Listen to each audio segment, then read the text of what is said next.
اپنا جہاز کے اندر اعلان بھی کیا جاتا ہے. بالکل صحیح کہا. تو آپ نے کرنا کیا ہے, گھر سے احرام باندھ لیں اپنی سہولت کے لیے, کوئی مسئلہ نہیں. ایئرپورٹ پر جا کر باندھ لیں تاکہ باقی سامان پیک کر کے آپ بیگ میں رکھ لیں, کوئی مسئلہ نہیں, لیکن نیت کے الفاظ نہیں کہیں. اگر ان حاجیوں میں کوئی ایسے حاجی تھے جنہوں نے احرام گھر سے باندھا ہے یا ایئرپورٹ سے باندھا اور ابھی نیت کے الفاظ نہیں کہے تھے, تو پھر ان کے لیے تو آسانی ہی آسانی ہے بھائی, کپڑے اتاریں, احرام اتار کر پیک کر لیں اور کپڑے پہنے, کوٹ شوٹ پہن کے آرام سے بیٹھیں, ایزی ہو کر, ریلیکس ہو کر, کوئی مسئلہ نہیں ہے. بالکل. مسئلہ ان کے لیے ہے کہ جنہوں نے احرام کی نیت بھی کر لی تھی.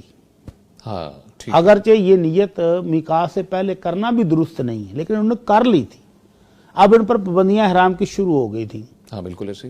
اب اللہ رب العزت, انہوں نے نیت کے الفاظ میں یہ بھی نہیں کہا تھا کہ اللہم محلی حیث حبستنی, وہ الفاظ بھی انہوں نے شرط بھی نہیں لگائی تھی, وہ بھی ایڈ نہیں کی. سمپل نیت کی تھی کہ لبیک اللہم عمرتن.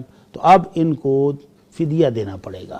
فدیہ کیا ہے؟ کی وجہ سے مفتی صاحب, ہاں جی, نیت نہیں کی, نیت کر لی ہے, اب احرام کھولنا پڑ گیا ہے. بالکل ایسے ہی اتار دیا ہے احرام, سادہ کپڑے پہن لیے ہیں, اب عمرے کے لیے پتہ نہیں کب جانا نصیب ہوگا. تو اس حالت میں ان کو فدیہ دینا پڑے گا جب بھی مکہ پہنچیں گے. تو وہ فدیہ کیا ہے؟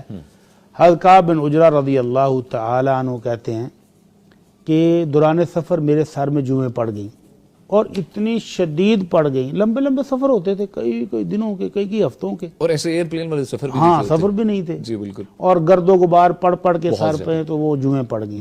کہتی ہیں وہ اتنے میرے چہرے کے اوپر گر رہی تھی. جب اللہ کے نبی صلی اللہ علیہ وسلم نے مجھے دیکھا تو اللہ کے نبی نے باقاعدہ پوچھا, ایؤذیک حوامک, کیا کعب تمہیں یہ جمعے تنگ تو نہیں کر رہی؟ اللہ کے نبی بڑی تکلیف دے رہی ہیں, پورے جسم میں پھیلی ہوئی ہے.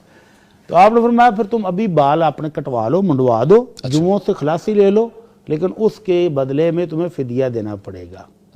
تو اللہ تعالیٰ نے آیت نازل فرما دی, فمن کان منکم مریضا او بہ اذى من رأسہ ففدیۃ من صیام او صدقۃ او نسک.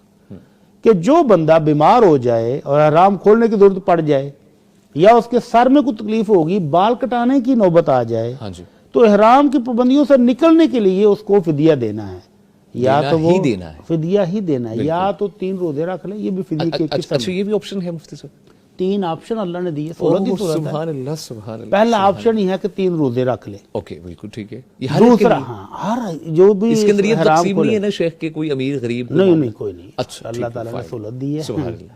تو سہولت کے لیے 3 روزے رکھ لیں. ٹھیک ہے. یا وہ 6 مسکینوں کو کھانا کھلا دیں. ہاں بالکل ٹھیک ہے. 6 مسکینوں کو کھانا بھی نہیں کھلا سکتا تو ایک قربانی کر لے. اب ان 3 آپشن میں سے جو اس کو آسان لگے وہ کر سکتا.